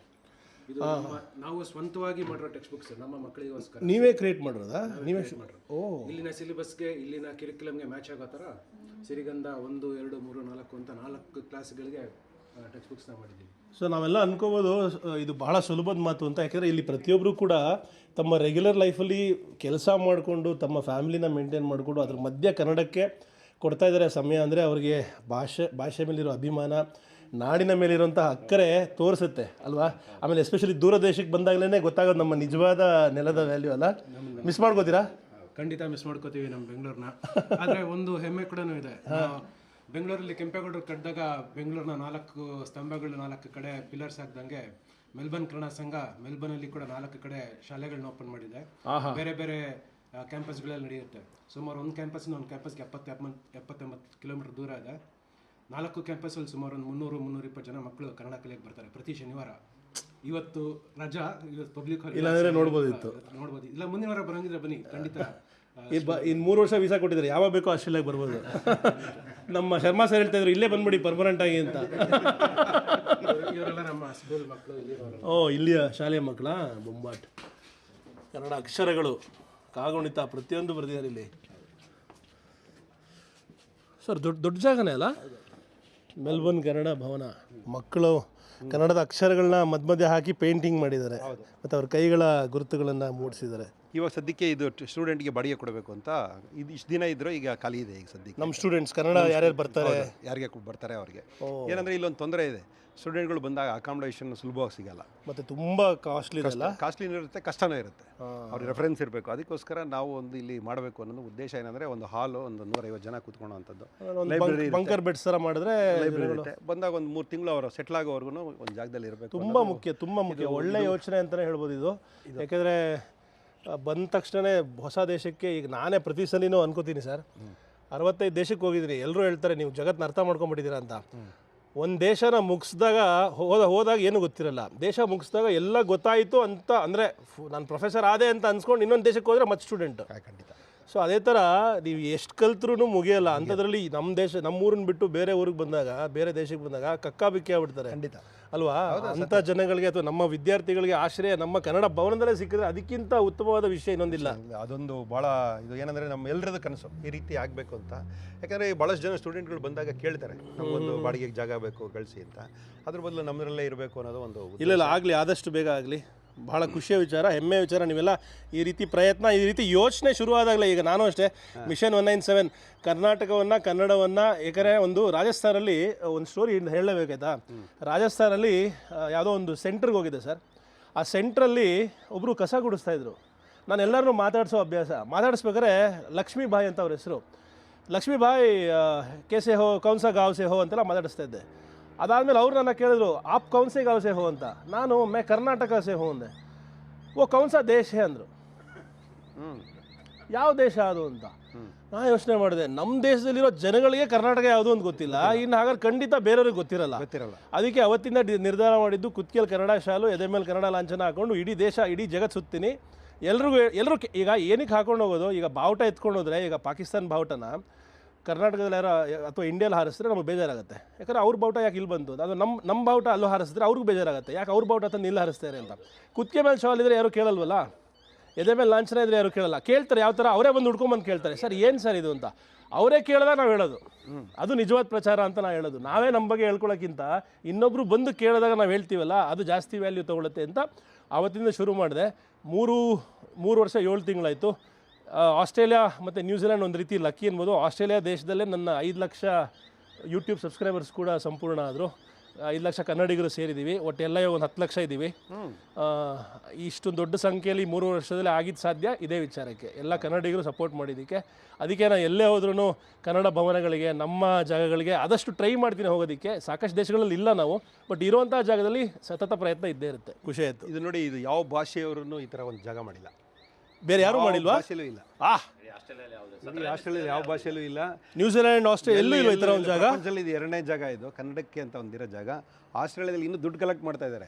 ಎಲ್ಲರೂ ಗುರುದ್ವಾರ ಕಟ್ತಾರೆ, ದೇವಸ್ಥಾನಗಳು ಕಟ್ತಾರೆ, ಎಲ್ಲ ಕಟ್ತಾರೆ. ನಾವು ನಮ್ಮ ಭಾಷೆನೇ ದೇವ್ರು ಅನ್ಕೊಂಡು ಮಾಡ್ರೋ. ಇಲ್ಲ, ನಿಜವಾದ ಮಾತದು, ಎಂಥ ಅದ್ಭುತವಾದ ಮಾತು. ಯಾಕಂದರೆ ಇದಕ್ಕೆ ಚಪ್ಪಳ ಹೊಡೆಯೋಣ ಸರ್, ಎಂಥ ಮಾತು ಹೇಳಿದ್ರಿ. ಭಾಷೆನೇ ದೇವ್ರು. ಅಲ್ಲ, ನಾನು ಹೇಳೋದು ಹಂಗೇನೆ, ನಾನು ಯಾವಲ್ಲ ಹೇಳೋದು ಹಂಗೆ ಸರ್. ಜಾತಿ ಮತ ನಾನು ಕೇಳ್ತಾರೆ ಸುಮಾರು ಜನ, ಯಾವ ಏರಿಯಾ ನಿಮ್ಮದು ಅಂತ, ಕರ್ನಾಟಕ ಅಂತೀನಿ. ಯಾವ ಊರು ಅಂತಾರೆ, ಕರ್ನಾಟಕ ಅಂತೀನಿ. ಯಾವ ರೋಡು ಅಂತಾರೆ, ಕರ್ನಾಟಕ ಅಂತೀನಿ. ಆವಾಗ ಏನು ರೀ ಕರ್ನಾಟಕ ಜಾತಿ ಮತ ಏರಿ ಕೇರಿ ಅಂತೆಲ್ಲ ಮಾತಾಡೋರು ಬರೀ ಪೊಲಿಟಿಕಲ್ ಮಾತುಗಳು. ನಾವು 7 ಕೋಟಿ ಕನ್ನಡಿಗರು ಅಂತ ಮಾತಾಡಿದ್ರೆ ಒಗ್ಗಟ್ಟು. ಸಪ್ರೇಟಾಗಿ ಮಾತಾಡಲೇಬಾರ್ದು ನಾವು ಅಂತ. ಅದಕ್ಕೆ ನೀವು ಹೇಳಿದ್ದು ಭಾಳ ಮನಸ್ಸು ಮುಟ್ಟುವಂಥ ಮಾತು, ಸತ್ಯವಾದ ಮಾತೇ ಅದು. ಯಾಕಂದರೆ ಒಂದು ಭಾಷೆ ಉಳಿತು ಅಂದರೆ ಸಂಸ್ಕೃತಿ ಉಳಿತು ಅಂತ. ಹೌದು, ಅದಕ್ಕೆ ಪ್ರಯತ್ನ ಆಗಲೇಬೇಕು ಎಲ್ಲ ಭಾಷೆಗಳಲ್ಲೂ. ನಾವು ಈಗ ನೋಡಿ, ತೆಲುಗಿನವ್ರು ನಮ್ಮನ್ನು ನೋಡಾದ್ಮೇಲೆ ಮಾಡ್ತಾ ಇದ್ದಾರೆ. ಈಗ ಅವರೊಂದು ಭವನ ಮಾಡೋದು, ನಾವು ಮಾದರಿ ಆಗಲಿಲ್ಲ ಎಲ್ಲರಿಗೂ ನಾವು ಮಾದರಿ ಆಗಿದ್ದೀವಿ. ಎಲ್ಲರೂ ಕೇಳ್ತಾರೆ ಹೇಗೆ ಇಷ್ಟು ಬೇಗ ಸಾಧ್ಯ ಆಗೋಯ್ತು ಅಂತ. ಅದಕ್ಕೆ ನಮ್ಮ ಹಿರಿಯರು, ನಮ್ಮ ಕನ್ನಡ ಸಂಘದ ಸದಸ್ಯರು ಎಲ್ಲರೂ ಕಾರಣ. ಒಂದೇ ಇದ್ರ ಮಾತಲ್ಲಿ ಆಯ್ತಾ ಜಾಗ ಸಿಕ್ಕಿದೆ, ಯಾವಾಗ ಮಾಡೋಣ ಬನ್ನಿ, ದುಡ್ಡು ಹಾಕೋಣ ಬನ್ನಿ ಅಂತೇಳಿ ಬಂದರು. ಮತ್ತು ನಮ್ಮ ಯಂಗ್ಸ್ಟರ್ಸು ಅಷ್ಟೇ ಸಪೋರ್ಟ್ ಮಾಡ್ತಾ ಇದ್ದಾರೆ. ಖಂಡಿತ ಖಂಡಿತ ಅಲ್ವಾ? ಖುಷಿ. ಅವರಾಗೆ ಅವರು ಎಲ್ಲರೂ ಮೆಸೇಜ್ ಮಾಡಿ ಸರ್, ಒಂದು ಮಿನಿಮಮ್ ನನಗೆ ಆಸ್ಟ್ರೇಲಿಯಲ್ಲಿ ಖುಷಿಯಾಗಿದ್ದು ಒಂದು 750 ಜನ ಮನೆ ಕರೆದ್ರು ಸರ್ ಊಟ. Very good. ಓಕೆ, ನೀವು ಇಲ್ಲೇ ಇರ್ಬೋದಾಗಾರೆ. 6 ಸೆಟ್. ಅದೇ ಹೇಳಿದ್ದು ನಾನು, ಎಲ್ಲರ ಮನೇಲಿ ಊಟ ಮಾಡ್ಕೊಂಡು ಒಂದು ರೌಂಡ್ ಹಾಕೊಂಬಂದ್ರೆ 3 ವರ್ಷ ವೀಸಾ ಮುಗಿದೋಗ್ಬಿಡುತ್ತೆ. ಟೈಮ್ ಪಾಸ್ ಮಾಡೋಕ್ಕೆ ಅದೇ 3 ತಿಂಗಳಾದ್ಮೇಲೆ ಎಕ್ಸ್ಪೈರ್ ಆಗುತ್ತಂತಲ್ಲ. ಒಂದ್ಸಲಿ ನ್ಯೂಜಿಲೆಂಡ್ಗೋ ಫಿಜಿಗೋ ಹೋಗಿ ಬಂದರೆ ಮತ್ತೆ 3 ತಿಂಗಳು ಇರ್ಬೋದು. ಈಗ ಇರೋದಕ್ಕೆ ನಿಮ್ಗೆ 2 ವರ್ಷಕ್ಕೆ ಚಿಂತೆ ಇಲ್ಲ ಈಗ. ಬಟ್ ಉದ್ದೇಶ ಅದಲ್ವಲ್ಲ, ಎಲ್ಲ ದೇಶಗಳನ್ನ ತೋರಿಸ್ಬೇಕು. ಖಂಡಿತ. ಇನ್ನೂ ಅರ್ಧ ಜಗತ್ತನ್ನ ಸುತ್ತಾಡೋದಿದೆ. ಸೊ ಅದನ್ನು ಮುಂದುವರ್ಸ್ಕೊಂಡು ಹೋಗ್ತೀನಿ. ಎಲ್ಲ ಒಳ್ಳೇದಾಗಲಿ. ಧನ್ಯವಾದ. ಇದು ನಮ್ಮ ಕನ್ನಡ ಭವನದ ಆಫೀಸ್ ರೂಮ್. ನಮ್ಮ ಮೀಟಿಂಗ್ ನಡೆಯೋದು ಪ್ರತಿಯೊಂದು ಇಲ್ಲೇ ನಡೆಯೋದು. ಇದು ನಮ್ಮ ಕನ್ನಡದ ಕನಸು. ಈ ಭವನ ಸ್ಟಾರ್ಟ್ ಆಗೋಕ್ಕೆ ಮುಂಚೆ ಈ ಒಂದು ಹುಂಡಿನ ನಾವು ಮಾಡಿದ್ದು, ಎಲ್ಲರ ಹತ್ರ ಕಲೆಕ್ಟ್ ಮಾಡಿ ಇದ್ರಲ್ಲಿ ಬಂದಂಥ ದುಡ್ಡಲ್ಲಿ ಭವನ ಕಟ್ಟಬೇಕು ಅಂತ. ಈ ಹುಂಡಿ ಇನ್ನೂ ಆ್ಯಕ್ಟಿವ್ ಆಗಿದೆ. ಪ್ರತಿ ಸಲ ಇವೆಂಟಲ್ಲೂ ನಾವು ಈ ಹುಂಡಿನ ತೊಗೊಂಡು ಹೋಗ್ತೀವಿ. ಕನ್ನಡದ ಕನಸು, ಕನ್ನಡದ ಭವನ. ಮೆಲ್ಬರ್ನ್ನ ಕನ್ನಡದ ಕನಸು ಅಂದರೆ ಕನ್ನಡದ ಭವನ. ನಾವು 20 ವರ್ಷದಿಂದ ಇದ್ದೀನಿ. ಬಂದಾಗಿಂದ ಈ ಕನ್ನಡ ಭವನಕ್ಕೋಸ್ಕರ ಕನಸು ಪಟ್ಟು ಮಾಡಿ ನಾವು ಕನಸು ಕಂಡಿರೋದು. ಈ ಒಂದು ಮಟ್ಟಿಗೆ ಬಂದಿದೆ. ಇದನ್ನು ಮುನ್ನಡೆಸೋದಕ್ಕೂ ನಮ್ಮೆಲ್ಲ ಕನ್ನಡಿಗರ ಪ್ರಯತ್ನ ಬೇಕಾಗಿದೆ. ಇಲ್ಲೆಲ್ಲ ನೋಡ್ಬೋದು, ಇವಾಗ ನಾವು ಮಾಡುವಂಥ ಒಂದು ಇವೆಂಟ್ಸ್ದು ಫೋಟೋಸ್ ಹಾಕಿದ್ದೀವಿ. ಎಲ್ಲ ಸ್ಟಾರ್ಸು ಪ್ರತಿಯೊಬ್ಬರು. ಶಿವರಾಜ್ ಕುಮಾರ್ ಅವರಿದ್ದಾರೆ, ಹಾಂ ಅವರು ಬಂದಿದ್ದಾರೆ. ಶಿವಣ್ಣ ಡ್ಯಾನ್ಸ್ ಮಾಡಿದ್ದಾರೆ ಅವತ್ತು. 2,000 ಜನ ಸೇರಿದ ಹತ್ತತ್ರ. ರಮೇಶ್ ಅವ್ರು ಬಂದಿದ್ರು, ಗುರುಕಿರಣ್, ಗಣೇಶ್ ಅವ್ರು ಬಂದಿದ್ರು. ಗಣೇಶ್ ಅವ್ರು ಬಂದಾಗಂತೂ ನಿಂತ್ಕೊಳ್ಳೋಕೆ ಕೂಡ ಜಾಗ ಇರಲಿಲ್ಲ. ಕ್ರೌಡು ನಮಗೆ ಹಾಲಿಂದ ಲೆಟರ್ ಬಂತು, ಇನ್ಮೇಲೆ ನೀವು ಈ ಥರ ಇವೆಂಟ್ ಮಾಡಬೇಡಿ, ಇಲ್ಲಿ ಜನ ಸೇರಿಸೋಕ್ಕಾಗಲ್ಲ ಅಂತ. ಅಷ್ಟು ಜನ ಆಚೆ ನಿಂತು ಬಂದಿದ್ರು. ಸೊ ಪ್ರತಿ ವರ್ಷ ಒಂದು ಕನ್ನಡ ಸಂಘದಲ್ಲಿ ಮಾಡುವಂಥ ಇವೆಂಟು ಹೆಚ್ಚಾಗ್ತಾ ಇದೆ. ಆ ಪ್ರೀತಿ ಕನ್ನಡ ಭವನಕ್ಕೆ ಬರಲಿ ಇನ್ನಷ್ಟು ಅನ್ನೋದೇ ನಮ್ಮ ಪ್ರಯತ್ನ. ಬರೋಂಥ ಸ್ಟೂಡೆಂಟ್ಸ್ ಆಗಲಿ, ಯಂಗ್ ಕಪಲ್ಸ್, ಹೊಸ ಕಪಲ್ಸ್ ಮೈಗ್ರೇಟ್ ಆಗೋರಿಗೆ, ಅವ್ರಿಗೂ ಈ ಭವನದಿಂದ ಏನಾದರೂ ಒಂದು ಉಡುಗೊರೆ ಆಗಲಿ, ಅದು ಅವ್ರಿಗೂ ಏನೋ ಒಂದು ಸಪೋರ್ಟ್ ಇರಲಿ. ನಾವಿದ್ದೀವಿ ಅಂತ ಹೇಳಿದ್ರೆ ಸಾಕನ್ಸುತ್ತೆ. ಯಾರಿಗೂ ನಿಜವಾಗ್ಲೂ ಯಾರಿಗೂ ಹಣದ ಅವಶ್ಯಕತೆಗಿಂತ ಹೆಚ್ಚಾಗಿ ಮಾರಲ್ ಸಪೋರ್ಟ್ ಅಂತ ಹೇಳ್ತೀವಲ್ಲ, ನಮ್ಮ ಮನೆಯವರು, ನಮ್ಮ ತನ, ನಮ್ಮ ಹಬ್ಬ. ಹಾಗಾಗಿ ಪ್ರತಿಯೊಂದು ಹಬ್ಬನೂ ನಾವು ಆಚರಿಸ್ತೀವಿ. ಯುಗಾದಿ ಆಚರಿಸ್ತೀವಿ, ಸಂಕ್ರಾಂತಿ ಆಚರಿಸ್ತೀವಿ, ಎಲ್ಲ ಇಲ್ಲೇ ಭವನದಲ್ಲಿ ಮಾಡ್ತೀವಿ. ಮೊನ್ನೆ ಮೈಸೂರು ರಾಜರು ಬಂದಿದ್ರು ಯುಗಾದಿ ಹಬ್ಬಕ್ಕೆ. ಅದು ಈ ವರ್ಷ ಬಂದು 40ನೇ ವರ್ಷ. ಕನ್ನಡ ಸಂಘದ್ದು 40 ವರ್ಷ ಆಯಿತು. ಸೊ ಈ ವರ್ಷ ಪೂರ್ತಿ ಕನ್ನಡ ಸಂಘದ್ದು 40ನೇ ವರ್ಷದ ಮಾಡ್ತಾಯಿದ್ದೀವಿ. ಈಗ ಇಲ್ಲಿ ಪ್ರತಿ ವರ್ಷ ಪ್ರತಿ 3 ತಿಂಗಳಿಗೆ ಸ್ಟೂಡೆಂಟ್ಸಿಗೆ ರಜೆ ಸಿಗುತ್ತೆ, 2 ವಾರ ಸ್ಕೂಲ್ ಹಾಲಿಡೇಸ್ ಸಿಗುತ್ತೆ. ಅದಕ್ಕೆ ಪ್ರಯತ್ನ ಏನು ಮಾಡ್ತಾಯಿದ್ದೀವಿ ಅಂದರೆ ಕನ್ನಡ ಹೇಳ್ಕೊಡೋಕ್ಕೆ ಆನ್ಲೈನಲ್ಲಿ ಕನ್ನಡ ಟೀಚರ್ಸು ಮತ್ತು ವಿಭಾ ಅವರು ಇದ್ದಾರೆ. ಅವರು ಬಂದು ಅವರು ಅಂದರೆ ವಾಲಂಟಿಯರ್ ಆಗಿ ನಾನು ಕನ್ನಡ ಹೇಳ್ಕೊಡ್ತೀನಿ ಮಕ್ಕಳಿಗೆ ಈ ಸ್ಕೂಲ್ ಹಾಲಿಡೇ ಪ್ರೋಗ್ರಾಮ್ಗೆ ಅಂತ ಮಾಡ್ತಿದ್ದಾರೆ. ಕೆಲಸ ಮಾಡಿಕೊಂಡು ಸೊ ಮಕ್ಕಳಿಗೆಲ್ಲ ಪಾಠ, ಶ್ಲೋಕ, ಕನ್ನಡದ ಸಣ್ಣ ಸಣ್ಣ ಕಥೆಗಳನ್ನು ಆನ್ಲೈನಲ್ಲಿ ಹೇಳ್ಕೊಟ್ಟು 1 ದಿವಸ 2 ದಿವಸ ಇಲ್ಲಿ ಈ ಭವನದಲ್ಲಿ ಒಂದು ಆಟ ಆಡಿಸಿ ಅವ್ರನ್ನ ಒಂಥರ, ನಿಮ್ಗೆಲ್ಲ ನೆನಪಿರ್ಬೋದು ಸ್ಕೂಲ್ ಹಾಲಿಡೇಸಲ್ಲಿ ಒಂದು ಈಗಲೂ ಶಿಬಿರ ಮಾಡ್ತೀವಲ್ಲ, ಅದೇ ಥರ ಒಂದು ಮಾಡಿ ಕೈ ತುತ್ತು ಕೊಡಬೇಕು ಅನ್ನೋ ಒಂದು ಕಾನ್ಸೆಪ್ಟ್ ಇಟ್ಕೊಂಡಿದ್ದೀವಿ. ಧನ್ಯವಾದ ಮೇಡಮ್, ಒಳ್ಳೆ ಉದ್ದೇಶ. ಅದು ಜುಲೈ ಭವ್ಯ ಮೇಡಮ್ ಏನು ಹೆಂಗೆ ಎಲ್ಲಿಂದ ಬರೋದಿವಲ್ಲ ಅಂದರೆ ನಮ್ಮ ಸೊಗಡನ್ನ ಇಲ್ಲೂ ತರಬೇಕು ಅನ್ನೋದೇ ನಾನಂತೂ ಬೆಂಗಳೂರವಳು ಮಲ್ಲೇಶ್ವರದವಳು, ಹಾಗಾಗಿ ಅಲ್ಲಿ ಎಲ್ಲ ಜನ ನೋಡಿ, ಅಲ್ಲಿ ಸಂಭ್ರಮ ನೋಡಿ, ಅಲ್ಲಿ ಇದ್ದಿದ್ದು ನೋಡಿ, ಇಲ್ಲಿ ಬಂದಾಗ ಅಯ್ಯೋ ನಾನು ಎಲ್ಲೋ ಅಲ್ಲಿ ಲೆಫ್ಟ್ ಅಲ್ಲೋ ನನಗೆ ಯಾರೂ ಇಲ್ವಲ್ಲ ಅನ್ನೋದಾಗ ಕನ್ನಡ ಸಂಘ ಸಿಕ್ತು. ನಾವಿದ್ದೀವಿ ಬಾ, ನನ್ನ ಜೊತೆ ಬಾ ಅಂತ. ಹಾಗಾಗಿ ಆ ಯೋಚನೆ ಬಂತು. ನಮ್ಮೆಲ್ಲ ಟೀಚರ್ಸು, ನಮ್ಮ ಸಪೋರ್ಟ್ಸ್ ಇಲ್ಲಿದ್ದಾರಲ್ಲ, ಪ್ರತಿ 2 ವರ್ಷಕ್ಕೆ ಒಂದೊಂದು ಕಮಿಟಿ ಜನ ಬರ್ತಾರೆ, ಹೊಸೊಬ್ರು ಬರ್ತಾರೆ, ಹಳೆಬ್ರು ಇಲ್ಲೂ ಕೂಡ ಎಲೆಕ್ಷನ್ ನಡೆಯುತ್ತೆ, ಎಲ್ಲ ನಡೆಯುತ್ತೆ. ಪ್ರಾಪರ್ ಕಾನ್ಸ್ಟಿಟ್ಯೂಷನ್ ಇದೆ ನಮಗೆ, ಕನ್ನಡ ಸಂಘದ ಕಾನ್ಸ್ಟಿಟ್ಯೂಷನ್ ಇದೆ, ಅದು ಬುಕ್ಕು ಇದೆ, ನಿಮಗೆ ತೋರಿಸ್ತೀವಿ. ಯಾವ ಒಂದು ರೂಲ್ಸ್ ಆ್ಯಂಡ್ ರೆಗ್ಯುಲೇಷನ್ಸ್ ಅಲ್ಲಿ ಪ್ರತಿಯೊಂದು ನಾವು ತಗೊಳ್ಳೋ 1 ರೂಪಾಯಿ ಕೂಡ ನಾವು ಗೌರ್ಮೆಂಟಿಗೆ ಲೆಕ್ಕ ಕೊಡಬೇಕು. ಹೌದಾ? ಸೊ ಪ್ರತಿ ವೆರಿ ವೆಲ್ ಆರ್ಗನೈಸ್ಡ್ ಆರ್ಗನೈಸೇಷನ್ ಇದು ಕನ್ನಡ 40 ವರ್ಷದ ಇತಿಹಾಸ ಅಲ್ವಾ? ಸೊ ಹಾಗಾಗಿ ಹಿರಿಯರು ಕಿರಿಯರು ಸೇರಿ ಮಾಡಿರುವಂಥ ಈ ಕನಸನ್ನ ನಾವು ನನಸು ಮಾಡೋ ಕಾರ್ಯಕ್ರಮ. ಮೇಡಮ್ ಕೈ ನೋಡಿ ಕನ್ನಡ ಪುಸ್ತಕ, ಖುಷಿ ಆಗುತ್ತೆ ಮೇಡಮ್. ನಿಮ್ಮ ಸೇವೆಗೆ ಧನ್ಯವಾದ. ಕೈ ಮುಗಿದು ಒಳಗೆ ಬನ್ನಿ. ಇದು ಪ್ರಪಂಚದ 2ನೇ ಕನ್ನಡ ಭವನ. ನಮಸ್ಕಾರ ಎಲ್ಲರಿಗೂ. ಕನ್ನಡ ಸಂಘ ಭವನಕ್ಕೆ ಬಂದಿದ್ದಕ್ಕೆ ಎಲ್ಲರಿಗೂ ವೆಲ್ಕಮ್. ಆ್ಯಂಡ್ ಆಲ್ಸೋ ರಾಮ್ ಅವ್ರಿಗೆ ಅಲ್ಲಿಂದ ಕರ್ನಾಟಕದಿಂದ ಇಲ್ಲಿವರೆಗೂ ಬಂದಿದ್ದಾರೆ ನಮ್ಮ ಕನ್ನಡ ಭವನ ನೋಡೋದಕ್ಕೆ. Please welcome. ಧನ್ಯವಾದ ಬ್ರದರ್. ಎಲ್ರಿಗೂ ನಮಸ್ಕಾರ. ಮೊದಲಿಗೆ ರಾಮು ಅವರಿಗೆ ಭಾಳ ದೂರದ ದೇಶದಿಂದ ಅಂತ ನಾವು ಹೇಳಬೇಕು, ಕರುನಾಡಿನಿಂದ ಸಾಕಷ್ಟು ದೇಶಗಳನ್ನ ಸುತ್ತಿ ಕನ್ನಡದ ಬಗ್ಗೆ ಸಾಕಷ್ಟು ಪ್ರಚಾರ ಮಾಡಿ, ಕನ್ನಡ ಭಾಷೆ ಬಗ್ಗೆ ತಿಳಿಸಿ ಇಲ್ಲಿ ತನಕ ಬಂದು ನಮ್ಮ ಜೊತೆ ಸೇರಿದ್ದಾರೆ. ಹಾಗಾಗಿ ಮೆಲ್ಬೋರ್ನ್ ಕನ್ನಡ ಸಂಘದ ಪರವಾಗಿ ಮತ್ತು ಕನ್ನಡಿಗರ ಪರವಾಗಿ ನಿಮ್ಮೆಲ್ಲರಿಗೂ ಆದರದ ಸ್ವಾಗತ. ಧನ್ಯವಾದ brother, thank you so much. ನನಗೆ ಬಹಳ ಖುಷಿಯ ವಿಷಯ, ಮತ್ತು ಎಲ್ಲರೂ ತಮ್ಮ ಜೀವನದ ಅಮೂಲ್ಯವಾದ ಸಮಯ, ಯಾಕಂದರೆ ವೀಕೆಂಡ್ ಎಲ್ಲ ಪಾಪ ಆಚೆ ಹೋಗೋ ಪ್ಲಾನ್ಸ್ ಇರುತ್ತೆ, ಅದನ್ನು ಸ್ವಲ್ಪ ಬದಿಗಿಟ್ಟು ಇಲ್ಲಿ ಬಂದು ಸೇರಿದ್ದು. ಅವರು ನನ್ನನ್ನು ನೋಡೋದಕ್ಕಿಂತ ನಾನು ಅವ್ರನ್ನೆಲ್ಲ ನೋಡಬೇಕು ಅನ್ನೋ ಕಾತರತೆ ನಂಗೆ ಜಾಸ್ತಿ ಇತ್ತು. ಯಾಕಂದರೆ ಅಷ್ಟು ದೂರದಿಂದ ಬಂದು ತಮ್ಮ ಜೀವನವನ್ನು ಇಲ್ಲಿ ಕಟ್ಕೊಂಡಿದ್ದಾರೆ. ಅವ್ರು ಹೆಂಗೆ ಬದುಕ್ತಾ ಇದ್ದಾರೆ, ಅವ್ರು ಹೆಂಗಿದ್ದಾರೆ, ಖುಷಿಯಾಗಿದ್ದಾರಾ, ಅವ್ರು ಏನು ಮಾಡ್ತಾ ಇದ್ದಾರೆ ಅನ್ನೋ ಕಾತರತೆ ನಂಗೆ ಜಾಸ್ತಿ ಇತ್ತು. ಸೊ ಇವತ್ತು ನೋಡಿ ನನಗೆ ತುಂಬ ಖುಷಿ ಆಯಿತು. ಇದು ಮೆಲ್ಬೋರ್ನ್ ನಗರದಲ್ಲಿ ಸುಮಾರು ಒಂದು 25,000 ಜನ ಕನ್ನಡಿಗರಿದ್ದಾರೆ ಅಂತ ಕೇಳ್ಪಟ್ಟಿರೋದು. Victoria state 25. ಹೌದು. ಆಸ್ಟ್ರೇಲಿಯಾದಲ್ಲಿ, ಅದರಲ್ಲೂ ವಿಕ್ಟೋರಿಯಾದಲ್ಲಿ 350,000 ಜನ ಇಂಡಿಯನ್ಸ್ ಇದ್ದಾರೆ ಅಂತ. ಈಗ ಇಂಡಿಯನ್ಸೇ ಜಾಸ್ತಿ ಮೈಗ್ರೇಟೆಡ್ ಆಗಿರೋದು. ನಾವೇ ಮೆಜಾರಿಟಿ ಆಗ್ಬಿಟ್ಟು ಆದರೆ ನಾವೇ ಪ್ರಧಾನಿ ಆಗೋಕ್ಕಾಗಲ್ಲ ಅಲ್ಲ ಹೇಳಿದ್ದೆ. ಹಾಗಾಗಿ ಈ ಒಂದು ಸುಂದರ ದೇಶ ಎಲ್ಲ ಭಾಷೆಗೂ ಎಲ್ಲ ರೀತಿಯಲ್ಲೂ ಸಹಕಾರ ಕೊಟ್ಕೊಂಡು ಬಂದಿದ್ದಾರೆ.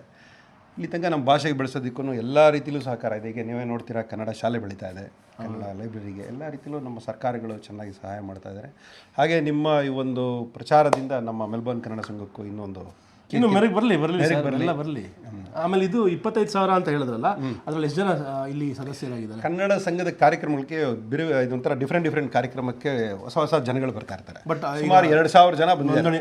ಸೊ ಈಗ ಇನ್ನು ಮಿಕ್ಕಿದ್ದು 23,000 ಜನಕ್ಕೆ ಕಳಕಳಿಯ ಮನವಿ, ಎಲ್ಲರೂ ಬನ್ನಿ, ಸೇರಿ ಸದಸ್ಯತ್ವವನ್ನು ತಗೊಳ್ಳಿ. ಎಲ್ಲ ಟೈಮಲ್ಲೂ ಬರೋಕ್ಕಾಗದಿರ್ಬೋದು, ವರ್ಷಕ್ಕೆ ಒಂದೇ ಸರಿ ಬರ್ಬೋದು, 3 ವರ್ಷಕ್ಕೆ ಒಂದ್ಸಲಿ ಬರ್ಬೋದು, ಆದರೆ ಬನ್ನಿ, ಎಲ್ಲರೂ ಸದಸ್ಯತ್ವ ತಗೊಳ್ಳಿ. ಅದರಿಂದ ಏನಾಗುತ್ತೆ ಅಂದರೆ ನಮ್ಮ ಒಗ್ಗಟ್ಟನ್ನು ಪ್ರದರ್ಶನ ಮಾಡೋದಕ್ಕೆ ಒಂದು ಉತ್ತಮವಾದ ವೇದಿಕೆ ಸಿಗುತ್ತೆ. ಈಗ 3 ಜನ ಹೇಳೋದಕ್ಕೂ 30,000 ಜನ ಹೇಳೋದಕ್ಕೂ ಅದು ಬೇರೆ ಥರನೇ ಸೌಂಡಿಂಗ್ ಇರುತ್ತೆ. ಈಗ ಸರ್ಕಾರಕ್ಕೂ 30,000 ಜನ ಸಹಿ ಹಾಕಿ ಅರ್ಜಿ ಕೊಟ್ಟಾಗ ಹೆಂಗಿರುತ್ತೆ ಮಾತು, ಅಥವಾ 3 ಜನ ಅಥವಾ 3,000 ಜನ ಬರೆದ್ರೆ ಹೆಂಗಿರುತ್ತೆ. ಆ ಒಂದು ವ್ಯಾಲ್ಯೂನ ನಾವು ಕನ್ನಡಿಗರು ಕ್ರಿಯೇಟ್ ಮಾಡಬೇಕು ಪ್ರಪಂಚದ ಮೂಲೆಯಲ್ಲಿ. ಯಾಕಂದರೆ ನಾನು ಬೇರೆ ಎಲ್ಲ ಕಡೆ ಹೋದಾಗ ನನಗನ್ಸಿದ್ದು ನಮ್ಮಲ್ಲಿ ಒಗ್ಗಟ್ಟು ಬಹಳ ಕಡಿಮೆ. ಈ ಕಡಿಮೆ ಎಲ್ಲಿ ಕಡಿಮೆ ಇರುತ್ತೆ ಅಲ್ಲೇ ಜಾಸ್ತಿ ಮಾಡೋಕ್ಕೆ ಸಾಧ್ಯ. ಕಡಿಮೆ ಅಂತ ಬೇಜಾರಿಗೆ ಹೋಗ್ಬಾರ್ದು ನಾವು. ಹೌದು, ಕಡಿಮೆ ಅಂತ ಅಯ್ಯೋ ಅನ್ಕೋಬಾರ್ದು. ಕಡಿಮೆ ಇದ್ದಲ್ಲೇ ಬೆಳವಣಿಗೆಗೆ ಅವಕಾಶ ಸಿಗೋದು ಅಂತ ಹೇಳಿ ಇವತ್ತು ನಮ್ಮ ಹೊಸ ಮೆಂಬರ್ಗೆ ಸ್ವಾಗತ ಮಾಡೋಣ. ನಮ್ಮ ಮನೋಜ್ ಬ್ರೋಗೆ ಇವತ್ತೇ ಮೆಂಬರ್ ಆಗಬೇಕು ಅವರು. ಓಕೆನಾ? ಓಕೆ ಬ್ರದರ್, ಓಕೆ, ಎಲ್ಲರೂ ವೆಲ್ಕಮ್ ಮಾಡೋಣ. ಅವರು ಇನ್ನೂ ಬಂದಿದ್ದಾರೆ, ಅವರೆಲ್ಲರೂ ಮೆಂಬರ್ಶಿಪ್ ತೊಗೋಬೇಕು. ಓಕೆ, ಎಲ್ಲ ಸ್ಟೂಡೆಂಟ್ಸು ಕೂಡ ನಿಮ್ಮ ಕೈಲಾದಂಥ ನಿಮ್ಮ ಜವಾಬ್ದಾರಿ ಇದು. ಹೌದು, ನಿಮ್ಮ ಭಾಷೆ, ನಿಮ್ಮ ನೆಲವನ್ನು ಬೇರೆ ದೇಶಗಳಲ್ಲಿ ಕರೆಕ್ಟಾಗಿ ತೊಗೊಂಡು. ಆಮೇಲೆ ಅಫ್ಕೋರ್ಸ್ ನಿನ್ನೆ ನಾನು ನ್ಯೂಜಿಲ್ಯಾಂಡ್ ದೇಶದಲ್ಲಿ ಒಂದು ಕಡೆ ಯಾರೋ ಫ್ಯಾಮಿಲಿ ಬೇರೆ ಕಡೆಯಿಂದ ಬಂದು ಇಮಿಗ್ರೆಂಟ್ ಫ್ಯಾಮಿಲಿ, ಇಂಡಿಯನ್ಸ್ ಎಲ್ಲ, ಅವರು ಊಟ ತಿಂಡಿ ಎಲ್ಲ ಇವತ್ತಿನ ವಿಡಿಯೋ ಹಾಕಿದ್ದೀನಿ. ಫಾಲ್ಸ್ ಮುಂದೆ ಎಲ್ಲ ಚೆಲ್ಲಿ ಹೋಗಿದ್ರು, ಚಿಪ್ಸ್ ಎಲ್ಲ ಬಿಸಾಕಿ ಹೋಗಿದ್ರು, ಪೇಪರೆಲ್ಲ ಬಿಸಾಕಿ ಹೋಗಿದ್ರು. ನನಗೆ ನೋವಾಯಿತು. ಹೇಗೆ ಈಗ ಒಬ್ಬ ಟೂರಿಸ್ಟ್ಗಾಗಲಿ ಅಥವಾ ಒಬ್ಬ ಇಮಿಗ್ರೆಂಟ್ಗಾಗಲಿ ಇನ್ನೊಂದು ದೇಶ ಒಂದು ಆಸರೆ ಕೊಟ್ಟು ಬಾ ಜೀವನ ಕಟ್ಕೊ ಅಂತ ಹೇಳುತ್ತೆ. ಅಲ್ಲಿ ಹೋಗ್ಬಿಟ್ಟು ನಾವು ಹಾಳು ಮಾಡಿದಾಗ ಅಲ್ಲಿಯೇ ಲೋಕಲ್ಸ್ ಅಥವಾ ಆಲ್ರೆಡಿ ಇದ್ದವ್ರಿಗೆ ನೋವಾಗುತ್ತೆ. ಅವ್ರು ಅದನ್ನೇ ಬೈದಾಗ ನಾವು ರೇಸಿಸಮ್ ಅಂದ್ಬಿಡ್ತೀವಿ. ಹೌದು. ಸೊ ರೇಸಿಸಮ್ ಅನ್ನೋ ಪಟ್ಟ ಕಟ್ಟೋದು ಬಹಳ ಸುಲಭ. ನಮ್ಮ ನಡವಳಿಕೆ ಮೂಲಕ ನಾವು ಇದನ್ನು ಹೋಗಲಾಡಿಸ್ಕೋಬೇಕು. ಖಂಡಿತ. ಏನಂತೀರಾ? ಸತ್ಯವಾದ ಮಾತದು. ಯಾಕಂದರೆ ಬಂದಿರೋ ಎಲ್ಲ ಮೈಗ್ರೆಂಟ್ಸ್ಗಳಿಗೂ ಈ ದೇಶದ ಒಂದು ಏನಂತಾರೆ ಕಾನೂನು ಬಹಳ ಮುಖ್ಯ. ಹೌದು, ಇದನ್ನು ನಾವು ಯಾಕೆಂದರೆ ಅಲ್ಲಿ ಏನೋ ತೊಂದರೆಯಿಂದ ಈ ದೇಶಕ್ಕೆ ಬಂದಿರ್ತೀವಿ. ಈ ದೇಶನ ಅಲ್ಲಾಗಿರೋ ತೊಂದರೆ ಥರನೇ ನಾವು ಮಾಡ್ಬೋದು. ಇದನ್ನ ಎಷ್ಟು ಚೆನ್ನಾಗಿ ಬೆಳೆಸ್ತೀವೋ ಅಷ್ಟು ಒಳ್ಳೇದು. ಬಟ್ ನಾನು ನೋಡಿದಾಗೆ ಸರ್ ನಮ್ಮ ಕರುನಾಡಿನವರು ಅಥವಾ ಎಸ್ಪೆಷಲಿ ದಕ್ಷಿಣ ಭಾರತೀಯರು ತುಂಬ ಕಟ್ಟುನಿಟ್ಟು ಅನ್ಸುತ್ತೆ, ಶಿಸ್ತುಬದ್ಧ. ಹೈಯೆಸ್ಟ್ ಟ್ಯಾಕ್ಸ್ ಪೇಯರ್ಸ್ ನೋಡಿದ್ರಾ ನೋಡಿ, ಈ ದೇಶದ ಎಕನಾಮಿಕ್ ಕೂಡ ಕಾಂಟ್ರಿಬ್ಯೂಟ್ ಮಾಡ್ತಾ ಇರುವಂತಹ ಕನ್ನಡಿಗರಿಗೆ ಧನ್ಯವಾದ. ಅದರಲ್ಲಿ ಕನ್ನಡಿಗರ ಬಗ್ಗೆನೇ ಹೆಮ್ಮೆ ಮಾತಿದೆ, ಹೈಯೆಸ್ಟ್ ಟ್ಯಾಕ್ಸ್. ಒಳ್ಳೇದಾಗಲಿ. ಇನ್ನು 23,000 ಜನಗಳು ಕೂಡ ದಯವಿಟ್ಟು ಬರಬೇಕು, ಬಂದು ಸದಸ್ಯರನ್ನು ತಗೋಬೇಕು ಅಂತ ಕಳಕಳಿಯ ಮನವಿ. ಹಾಗೆ ಪ್ರತಿಯೊಬ್ಬರು ಯಾರೇ ಕನ್ನಡಿಗರು ಆಸ್ಟ್ರೇಲಿಯಾಗೆ ಬರೋ ಮುಂಚೆ ಎಲ್ಲ ನಮ್ಮ ಸದಸ್ಯರಿದ್ದಾರೆ, ಅಪ್ರೋಚ್ ಮಾಡಿ, ಸಂಘನ ಅಪ್ರೋಚ್ ಮಾಡಿ, ಒಳ್ಳೆ ರೀತಿಯಲ್ಲಿ ನಿಮ್ಗೆಲ್ಲರಿಗೂ ಸ್ವಾಗತ ಕೊಡ್ತಾರೆ. ನಿಮಗೆ ಅಟ್ಲೀಸ್ಟ್ ಅಕ್ಲಮೆಟೈಸ್ ಆಗುವಂತಹ ಅವಕಾಶವನ್ನಾದರೂ ಅಟ್ಲೀಸ್ಟ್ ಮಾಡಿಕೊಡ್ತಾರೆ. ಏನಂತಾರೆ ಅದನ್ನ, ಕುರಿನ ಅಥವಾ ಕುದುರೆನ ನೀರ್ವರೆಗೂ ಮಾತ್ರ ಬಿಡ್ಬೋದು, ಕುಡಿಯೋದು ಅವರೇ ಮಾಡಬೇಕು ಅಲ್ವಾ? ಅಷ್ಟಾದ್ರೂ ಮಾಡೋಣ. ಖಂಡಿತ ಸರ್, ಧನ್ಯವಾದ.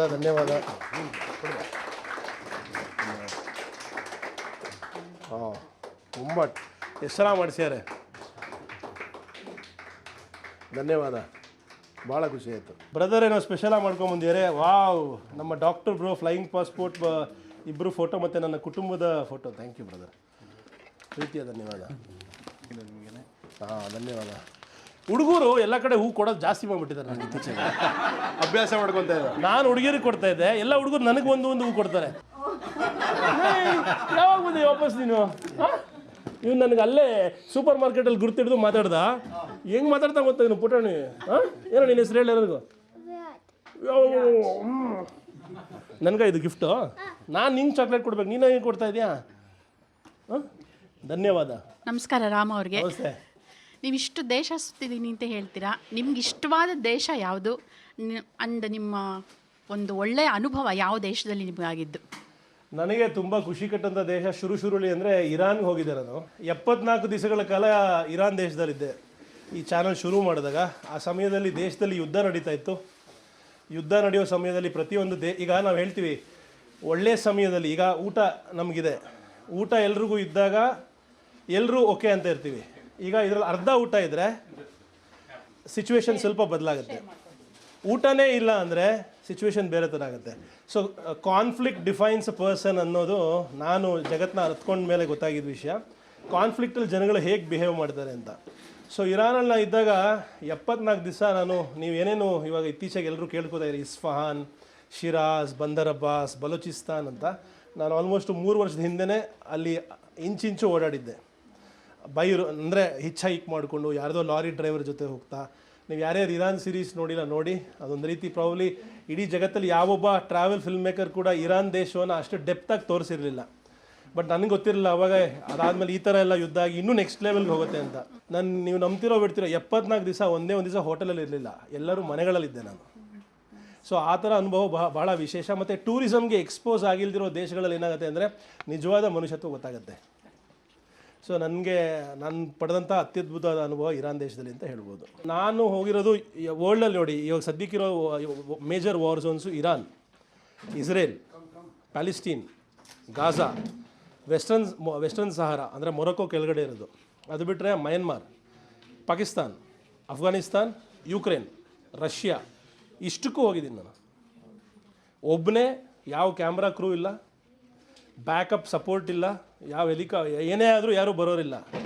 ಬಾಂಬ್ ಬಿದ್ದರೂ, ಬ್ಲಾಸ್ಟ್ ಆದರೂ ಅಕ್ಕಪಕ್ಕನೇ ಆಗ್ತಾಯಿತ್ತು. ಆದರೂ ಕೂಡ ಅಲ್ಲಿ ನಿಂತಿದ್ದು ರಿಯಾಲಿಟಿ ತೋರಿಸಿದ್ದು. ಯೂಟ್ಯೂಬ್ ಬಗ್ಗೆ ಒಂದು ಕ್ವಶನ್ ಇದೆ. ಲೈಕ್ ನಿಮ್ಮ ಚಾನಲ್ ಸ್ಟಾರ್ಟ್ ಮಾಡಿ ಎಷ್ಟು ವರ್ಷ ಆಗಿದೆ? 3 ವರ್ಷ 7 ತಿಂಗಳು. ಮತ್ತು ಎಷ್ಟು ಲೈಕ್ ಫಾರ್ ದ ಫ್ಯೂಚರ್ ಎಷ್ಟು ವರ್ಷ ಕಂಟಿನ್ಯೂ ಮಾಡ್ಬೇಕಂತಿದ್ದೀರಾ? ಅದು ಗೊತ್ತಿಲ್ಲ ಸರ್. ನಾಳೆ ಯೂಟ್ಯೂಬ್ ಮುಚ್ಚಿದ್ರೆ ನಮ್ಗೆ ಫಿನಿಶ್ ಆಯಿತು ಅಂತ. ಬಟ್ ಅದಕ್ಕೆ ಈಗ ಯಾವುದೂ ಫಿನಿಶ್ ಆಗೋಲ್ಲ. ಕತೆ ಹೇಳೋರು ಕತೆ ಹೇಳ್ತಾನೆ ಇರ್ತಾರೆ. ನಾವು ಅಂದ್ಕೊಂಡ್ವಿ ನ್ಯೂಸ್ ಪೇಪರ್ ಬಂದಾಗ ಅದೇ ಫಸ್ಟ್ ಅಂತ. ಆಮೇಲೆ ರೇಡಿಯೋ ಬಂತು, ನ್ಯೂಸ್ ಪೇಪರ್ ಮುಗಿದೋಗುತ್ತೆ ಅಂದ್ವಿ. ಇವತ್ತು ನ್ಯೂಸ್ ಪೇಪರ್ ಇದೆ. ಪುಸ್ತಕ ಓದೋರೇ ಇಲ್ಲ ಅಂದರು.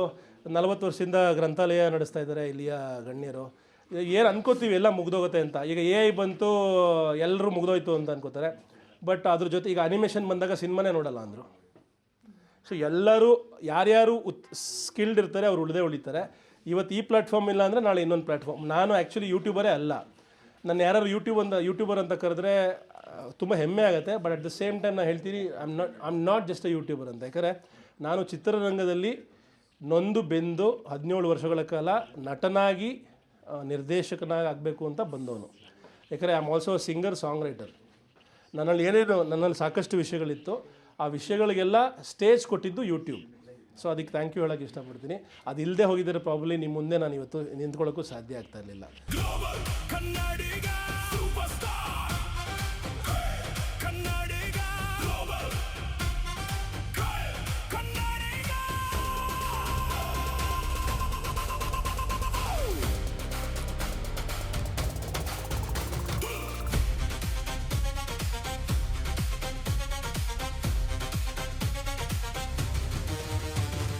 ಧನ್ಯವಾದಗಳು ಹೇಳ್ತೀನಿ ರಾಮ್ ಅವರಿಗೆ.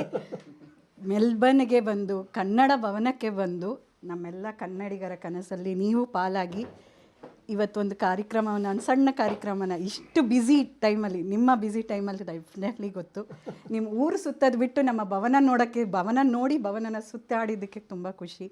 ನಮ್ಮ ಕನ್ನಡ ಸಂಘದ ಪ್ರಯುಕ್ತ ಕನ್ನಡದ ಎಲ್ಲ ಸದಸ್ಯರು ಹಾಗೂ ನಮ್ಮ ಸೀನಿಯರ್ಸ್ ಯಾರ್ಯಾರಿದ್ದಾರೆ ಎಲ್ಲರ ಮುಖಾಂತರ ಧನ್ಯವಾದಗಳನ್ನ ನಾನು ಹೇಳ್ತೀನಿ. Thank you. ಎಲ್ಲರೂ ಸಮಯ ಮಾಡ್ಕೊಂಡು ಬಂದಿದ್ದಕ್ಕೆ ಧನ್ಯವಾದ. ಆಮೇಲೆ ಎಲ್ಲರೂ ನನ್ನ ಸುತ್ತಾಡೋದು ಅಂದ್ಬಿಟ್ಟು ಸುತ್ತಾಟ ಮಾಡಿಬಿಟ್ಟಿದ್ದಾರೆ.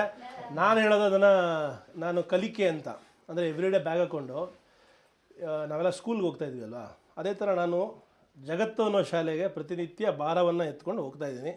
ವಾಪಸ್ ಬರ್ತಾ ಕಲ್ತ್ಕೊಂಡು ಬರ್ತಾ ಇದ್ದೀನಿ. ಅದು ವಿಡಿಯೋ ಶಾಲೆಗೆ ಬಂದಿದ್ದೀನಿ, ಮೆಲ್ಬರ್ನ್ ಕನ್ನಡ ಶಾಲೆಗೆ ಅಲ್ವಾ. ಯೋಚನೆ ಮಾಡಿ, ಅದೇ ಸತ್ಯ ಅಲ್ವಾ. ಬ್ಯಾಗ್ ಹಾಕ್ಕೊಂಡು ಇವತ್ತು ನಿಮ್ಮೂರು ನೋಡಿ, ಇವತ್ತು ಬ್ಯಾಗ್ ತಂದಿದ್ದೀನಿ. ಮತ್ತೊಮ್ಮೆ ಇನ್ನೊಂದ್ಸತಿ ಬನ್ನಿ, ನಮ್ಮ ಕನ್ನಡ ಸ್ಕೂಲ್ಗೆ ಕರ್ಕೊಂಡು ಹೋಗ್ಬೇಕು ಅಂತ ಇದೆ. ನೆಕ್ಸ್ಟ್ ಟೈಮ್ ಬಂದಾಗ 4 ಶಾಲೆ ಇರೋದ್ರಿಂದ 4 ಶಾಲೆಗೂ ಹೋಗಿ ಬರ್ಬೋದು. ಪ್ರೀತಿಯ ಧನ್ಯವಾದಗಳು ಎಲ್ಲ ಬಂದಿದ್ದಕ್ಕೆ. ಎಲ್ರಿಗೂ ಥ್ಯಾಂಕ್ ಯು. ಜೈ ಕರ್ನಾಟಕ, ಜೈ ಭುವನೇಶ್ವರಿ. ದೂರದ ದೇಶದಲ್ಲಿ ಕನ್ನಡಿಗರ ಒಗ್ಗಟ್ಟನ್ನ ನೋಡಿ ಮನಸ್ಸು ತುಂಬಿ ಬಂದಿದೆ. ಬಹಳ ಬಹಳ ಖುಷಿಯ ವಿಚಾರ. ಇದು ಹೀಗೆ ಮುಂದುವರ್ಕೊಂಡು ಹೋಗಲಿ, ಎಲ್ಲರಿಗೂ ಒಳ್ಳೇದಾಗಲಿ ಅಂತ ಹೇಳ್ತಾ ಎಲ್ಲರೂ ಒಟ್ಟಿಗೆ ಸೇರಿ ಹೇಳೋಣ, ಜೈ ಕರ್ನಾಟಕ. ಮೆಲ್ಬರ್ನ್ ಕನ್ನಡ ಸಂಘಕ್ಕೆ ಜೈ ಕರ್ನಾಟಕ ಮಾತೆ, ಜೈ ಭುವನೇಶ್ವರಿ. ಶುಭ ಸಂಜೆ ಗೆಳೆಯರೇ. ಮೆಲ್ಬೋರ್ನ್ ನಗರದ ವಿ ಪುರಂಗೆ ಸ್ವಾಗತ. ನಾವಿದ್ದೀವಿ ವೆರಬಿ ಅನ್ನೋ ಒಂದು ಸಬಬಲ್ಲಿ. ಇಲ್ಲಿ ನಮ್ಮ ವಿ ಪುರಮಲ್ಲಿ ಇರುತ್ತಲ್ಲ, ಅದೇ ಥರ ಫುಡ್ ಟ್ರಕ್ಸು, ಫುಡ್ ಸ್ಟ್ರೀಟು, ಸಿಕ್ಕಾಪಟ್ಟೆ ಊಟ ತಿಂಡಿ ಮಜಾ ಇರುತ್ತೆ. ಸ್ನೇಹಿತರು ಮತ್ತು ಫ್ಯಾಮಿಲಿ ಜೊತೆಗೆ ಬಂದಿದ್ದೀನಿ. ಏನೇನಿರುತ್ತೆ ಊಟ ತಿಂಡಿ, ಏನೇನು ಊಟ ಮಾಡ್ತೀವಿ ಪ್ರತಿಯೊಂದು ತೋರಿಸ್ತೀನಿ. Australian food blog starts now. ವಾರದಲ್ಲಿ 7 ದಿವಸ ಕೂಡ ಇರುತ್ತೆ. ಸಂಜೆ 5 ಗಂಟೆ ಮೇಲೆ ಶುರುವಾಗಿ ರಾತ್ರಿ 1 ಗಂಟೆವರೆಗೂ ಜಂಗುಳಿ ಅಂತೆ. ಹೆಚ್ಚಾಗಿ ಭಾರತೀಯ ಕರೋಡೆ ಈ ಜಾಗಕ್ಕೆ ಬರೋದಂತೆ. ನೋಡ್ಬೋದು ನೋಡಿ, ಎಲ್ಲ ಕಡೆ ಪಾನು, ನಮ್ಮ ಭಾರತೀಯ ಊಟ ತಿಂಡಿ, ಚಾಟ್ಸು ಎಲ್ಲ ಇದೆ. ಎಲ್ಲ ಜನಗಳು ಕಾರಲ್ಲೇ ಕೂತ್ಕೊಂಡು ಊಟ ಮಾಡ್ಕೋಬೋದು. ಇದೆಲ್ಲ ಫುಡ್ ಟ್ರಕ್ಸು. ಕೇವಲ ಮೆಲ್ಬೋರ್ನಲ್ಲಿ ಮಾತ್ರ ದೇಸಿ ಕೋತಿ ಅಂತ ಒಂದು ಐಸ್ ಕ್ರೀಮ್ ಬ್ರ್ಯಾಂಡ್ ಇದೆ. ಬಹಳ ಸಖತ್ತಾಗಿರುತ್ತೆ ಅಂತ ಎಲ್ಲರೂ ತುಂಬ ಇಷ್ಟಪಡ್ತಾರೆ. ನಾನು ಉಳ್ಕೊಂಡಿರೋಂಥ ನನ್ನ ಸಿಸ್ಟರ್ ಫ್ಯಾಮಿಲಿ ಕೂಡ ಬಹಳ ಇಷ್ಟಪಡುವಂತಹ ದೇಸಿ ಕೋತಿ ಬ್ರ್ಯಾಂಡ್ ಐಸ್ ಕ್ರೀಮ್ ಭಾರತ ದೇಶದಲ್ಲಿದೆ. ಆಗ್ರಾ ಚಾಟ್, ನಮ್ಮ ತಾಜ್ ಮಹಲ್ ಇದೆಯಲ್ಲ ಆ ಒಂದು ನಗರದ ಚಾಟ್. ಸಾಕಷ್ಟು ಪಂಜಾಬಿ ಪಗಡಿ ಹಾಕ್ಕೊಂಡಿರೋ ಸ್ನೇಹಿತರು. ಒಂದು ಬೀದಿಯಲ್ಲಿ ಅತ್ಯಂತ ಪಾಪ್ಯುಲರ್ ಆದ ಮಾಮಾ ಫ್ರ್ಯಾಂಕಿ 3 ಟ್ರಕ್ ಹಾಕ್ಕೊಂಡಿದ್ದಾರೆ. ಇವರು ಮಾಡುವಂತಹ ರೋಲ್ಸು ಸಖತ್ ಫೇಮಸ್ ಅಂತೆ. ಈಗ ಅಂತೆ ಕಂತೆ ಸಮಯ ಮುಗಿದು ನಿಜವಾಗ್ಲೂ ಊಟ ತಿಂಡಿ ಮಾಡೋ ಸಮಯ. ನೋಡ್ರಿ ಯಾವ ರೇಂಜ್ಗಿದೆ ಅಂತ. ಅಯ್ಯಯ್ಯಪ್ಪ, ನಮ್ಮ ಭಾರತ ದೇಶದಲ್ಲೂ ಇಷ್ಟೊಂದು ಮೆನು ಇರುತ್ತೋ ಇಲ್ವೋ ಗೊತ್ತಿಲ್ಲ, ಅಷ್ಟು ಮೆನು ಇದೆ ಇಲ್ಲಿ. ಆಹಾ, ಬಿಸಿ ಬಿಸಿ ಪಾವ್ ಭಾಜಿ ತರಿಸಿದ್ದೀವಿ. ಆಸ್ಟ್ರೇಲಿಯಲ್ಲಿ ನಾರ್ತ್ ಇಂಡಿಯಾ ಬಂದು ಸೆಟ್ಲಾಗಿದೆ. ಹಂಗೆ ಇಷ್ಟ ಆಯ್ತಾ ಅಥವಾ ನಿಮ್ಮ ಅಕ್ಕ ಮಾಡಿದ್ರೆ ಚೆನ್ನಾಗಿರುತ್ತಾ? ಆ್ಯಕ್ಚುಲಿ ಅವ್ರು ಮಾಡೋದು ಚೆನ್ನಾಗಿರುತ್ತೆ. ಹೌದು, ಖಾರ ಎಲ್ಲ ಉಪ್ಪಿಲ್ಲ ಏನಿಲ್ಲ, ಆದರೂ ಓಕೆ. ಬಿಸಿ ಚಿಲ್ಲಿ ಮೊಮೋಸು, ಬಿಸಿ ಬಿಸಿ ಜಿಲೇಬಿ. ಮೆಲ್ಬೋರ್ನ್ನಲ್ಲಿ ಆಸ್ಟ್ರೇಲಿಯಾಗೆ ಬಂದಾಗ ನಿಮಗೆ ಭಾರತೀಯ ಊಟ ಮಿಸ್ ಮಾಡ್ಕೋತಾ ಇದ್ದರೆ ಖಂಡಿತ ಈ ಜಾಗಕ್ಕೆ ಬನ್ನಿ. ಭಾರತೀಯ ಊಟ, ನೇಪಾಳಿ ಊಟ, falooda, ice cream, jalebi, rabri, momos, chaats, dosa, pakoda, chilli paneer, tandoori, ಏನೇನು ಸಿಗ್ಬೋದೋ ಎಲ್ಲ ಸಿಗುತ್ತೆ. ಇಷ್ಟುದ್ದ ಮೆನು, 100 ಫುಡ್ ಟ್ರಕ್ಸು. ಚೆನ್ನಾಗಿತ್ತು. ವೆರಬಿ ಫುಡ್ ಟ್ರಕ್ಸ್ ಅಂತ ಗೂಗಲಲ್ಲಿ ಟೈಪ್ ಮಾಡಿದ್ರೆ ಸೀದಾ ಇಲ್ಲಿಗೆ ಬಂದು ಎಂಜಾಯ್ ಮಾಡ್ಬೋದು. Good night, take care.